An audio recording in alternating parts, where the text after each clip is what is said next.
ஆக்கப்பூர்வமான நிகழ்வுகளை அலசி ஆராய் ஒரு களம்.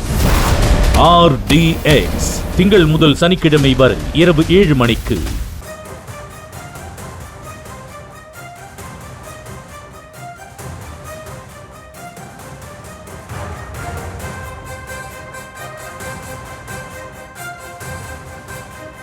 வெட்டினது எங்க வீட்டுலதான். வெட்டினது எங்க வீட்டுலதான் வெட்டிருக்கேன். வெட்டினது எங்க வீட்டுலதான். வெட்டினது எங்க வீட்டுலதான் வெட்டிருக்கேன். வெட்டினது எங்க வீட்டுலதான். வெட்டினது எங்க வீட்டுலதான் வெட்டிருக்கேன். வெட்டினது எங்க வீட்டுலதான்.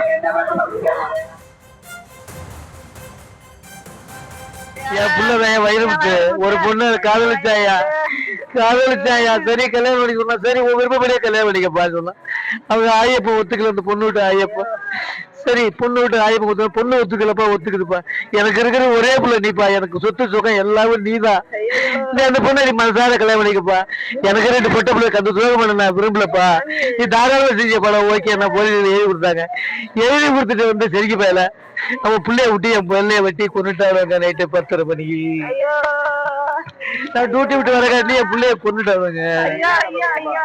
டாஸ்மாக்ல உதிரி சேல்ஸ் மேல வேலை பார்க்கறாங்க. உபரி சேல்ஸ் பண்ணுங்க.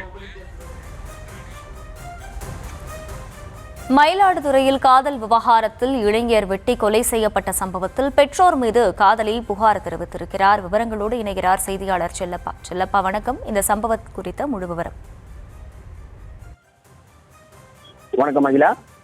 மயிலாடுதுறை அருகே அடியக்காமங்கலம் கிராமத்தை சேர்ந்த ஒரே சமுதாயத்தை சேர்ந்த வைரமுத்து, மாலினி இவர்கள் கடந்த 10 ஆண்டுகளுக்கு மேலாக காதலித்து வந்தனர். இதற்கு பெண் வீட்டார் மறுப்பு தெரிவித்தனர்.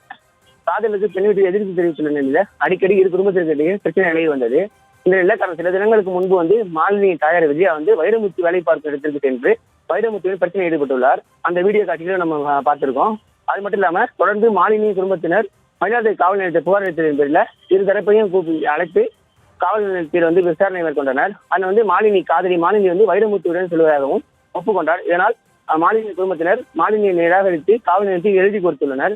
தொடர்ந்து மாலினி வைரமுத்து வீட்டுக்கு சென்றார். இந்த நிலையில மாலினி தனது சென்னையில் வேலை பார்த்து வந்த நிலையில சென்னையில் உள்ள தனது படிப்புக்கு தேவையான சான்றிதழ்களை கொடுத்துள்ளார். இதனை வாங்கி வர சென்று பத்திரப்பதிவு அலுவலகத்தில் பதிவு திருமணம் செய்து கொள்வதற்காகவும் சென்று தனது சான்றிதழ்களை எடுப்பதற்காக சென்னை சென்றுள்ளார். இந்த நிலையில காதலனை மர்ம நபர்கள் நேற்று நள்ளிரவு ஓட வெட்டி படுகொலை செய்துள்ளனர். மாவட்ட எஸ்பி ஸ்டாலின் நேரில் விசாரணை செய்த நிலையில காதலியின் தாயார் விஜயா, காதலியின் சகோதரர்கள் குணால், குகன், சித்தப்பா பாஸ்கர், உறவினர்கள் கவியரசன், சுபாஷ் ஆகிய 6 பேர் மீது நடவடிக்கை எடுக்க கோரி வைரமுத்துவின் குடும்பத்தினர் காவல் நிலையத்தை புகார் அளித்ததன் பேர்ல கவியரசன், சுபாஷ் ஆகிய இருவரையும் பிடித்து போலீசார் விசாரணை செய்து வருகின்றனர். மேலும் தலைமறைவாக உள்ள குணால், குகன், பாஸ்கர் உள்ளிட்டோரை தீவிரமாக பணியிட்டு தேடி வருகின்றனர். இந்த நிலையில காதலன் உயிரிழந்த தகவல் அறிந்ததும் காதலி மாலினி சென்னையில் இருந்து மயிலாடுதுறை அரசு மருத்துவமனைக்கு காதலன் வைரமுத்துவின் குடும்பத்தினருடன் சேர்ந்து அழகின் அடித்து கதறி அழுதது அங்குள்ள அனைவரையும் சோகத்தில் ஆழ்த்தியது. மேலும் காதலி மாலினி காதலன் வைரமுத்துவை கொலை செய்தது தன் குடும்பத்தை சேர்ந்தவர்கள் தான் எனவும் கூறி கதறி அழுதுள்ளார். அகிலா, விவரங்களுக்கு நன்றி செல்லப்பா. ஆக்கப்பூர்வமான நிகழ்வுகளை அலசி ஆராய் ஒரு களம். RDX திங்கள் முதல் சனிக்கிழமை வரை இரவு 7 மணிக்கு.